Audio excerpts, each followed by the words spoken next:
what I noticed, just even talking to educators and looking at textbooks, there's just an amazing absence of Korean War history in American textbooks.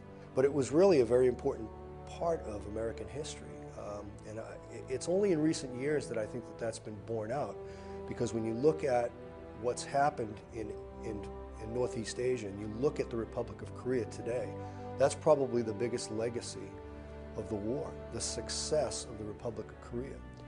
So that all that energy and effort that was expended during those 3 years of war from 1950 to 53, and then even in the aftermath of the war, it added up to something pretty important. We have a tremendous ally in the Republic of Korea that continues to partner with us today. Well, it's very important because, first off, it represents the Department of Defense's recognition of the incredible service of our veterans from the Korean War period. And there are a group of veterans that are oftentimes forgotten. We hear of our World War II veterans very often, and then we move right into the Vietnam period, and oftentimes the Korean War veterans' contributions, and they're great, have been ignored. So this is an opportunity for the Department of Defense to really honor these guys, make sure that they are rightfully recognized for their incredible contributions to our nation and to the Republic of Korea.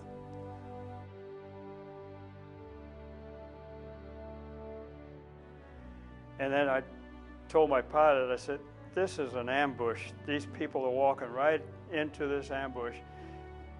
We went back up and continued firing on all the various locations, and numerous other locations had opened up fire at that point, which confirmed my suspicions that they were laying in wait for our units to come. The intelligence had been that it was not very heavily protected.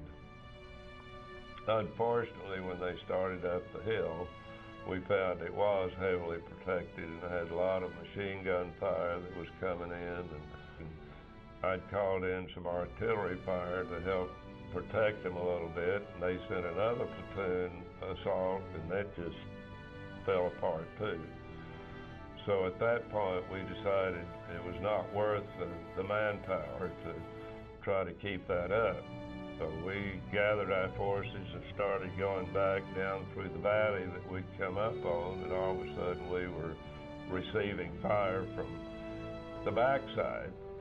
But by then the sun was coming up, and we were pretty well exposed all the way back to the river, and I believe till this day that we had some protection from the Almighty because we had a low-lying fog that morning. About my 90th mission, and I was going to have to go home at 100, and damn it, I said, if I have to stay here for 200 missions, I'm going to stay until I get that 5th MiG or until I get shot down myself. But I got one more MiG and I got to get it. And I got my 5th one I think it was about the 104th, 105th mission. I got my 5th MiG, and then, Christ, it was just a short time after that, 3, 4, 5 missions. I got 2 on one mission, and the next thing I knew, I turned around and my wing commander was down there meeting my airplane, and when I came back with that 2, I had 7 kills. And Gabreski, who was, of course, the leading ace in World War II, Gabreski had 6.5, and he was the leading ace and was in the other wing. My wing commander wanted the leading ace to be in his wing. And so when I landed, I didn't even think about it, but that moved me from 5 kills to 7 kills. And it boosted me a half a kill above the Gabreski. And boy, Colonel Thing was our commander, and he came out there, and I thought, good God, what did I do? There's a wing commander and somebody else to meet my airplane. I'm wondering what the hell we screwed up. And as soon as I got down the ladder, Colonel Thing came over, and he's just bursting with pride. He says, God damn, this is finally somebody beat that son of a bitch Gabreski.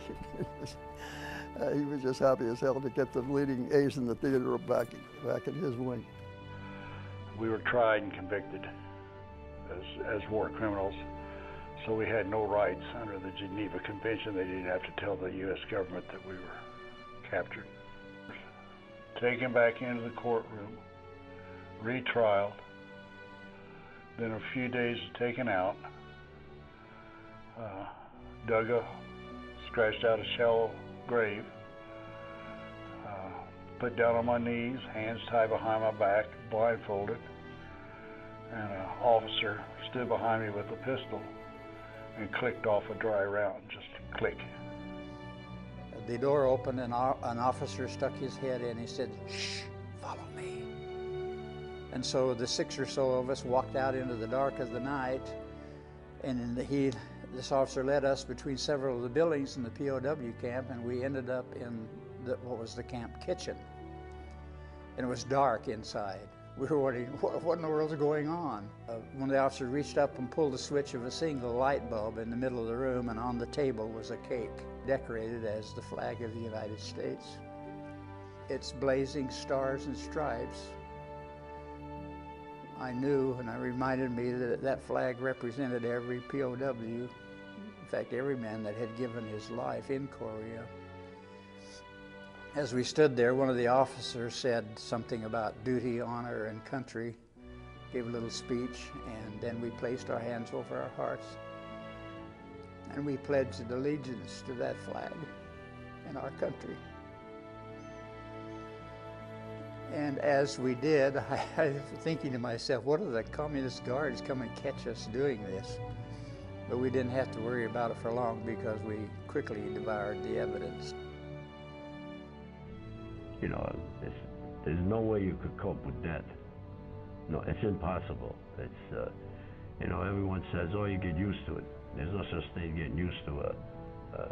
When you see a body at a distance, it's one thing, but when somebody's on you, and there was about 18 to maybe 20 bodies, hands tied behind their back, and they were killed, okay? On the side of the road, there was 2 women, they were dead, and there was 3 little children. There were 2 little girls and a little boy. The little boy's hand was blown off. So right away, we spotted him, I grabbed him, took my pouch out, and I wrapped his hand, his stump. I took his hand and put it in my pocket. And I yelled for the corpsman. So the corpsman flagged down the medical jeep. So he says, you better hold this kid because I was stopping the blood. So he says, get in the jeep. There's an orphanage about 8 miles from here. We brought him in there and gave the little boy to the doctor. He took him in right away. They start working on him. I get in the jeep and I realized I had his hand in my pocket. So I ran back in there to give him the hand, and the little boy died. It was very sad. And I realized why we're there. We were there to help these people. Because, especially the kids and the woman, they had no cause to get killed, you know? It made me a better Marine, knowing why we were there.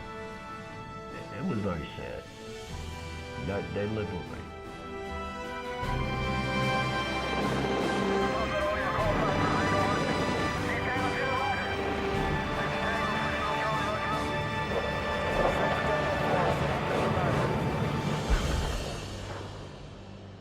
If a Korean War veteran is thinking to himself, you know, was it all worth it? If he looks at just the example of South Korea, the Republic of Korea, what better, you know, lasting tribute to what they did over there than to see that country prospering the way it is.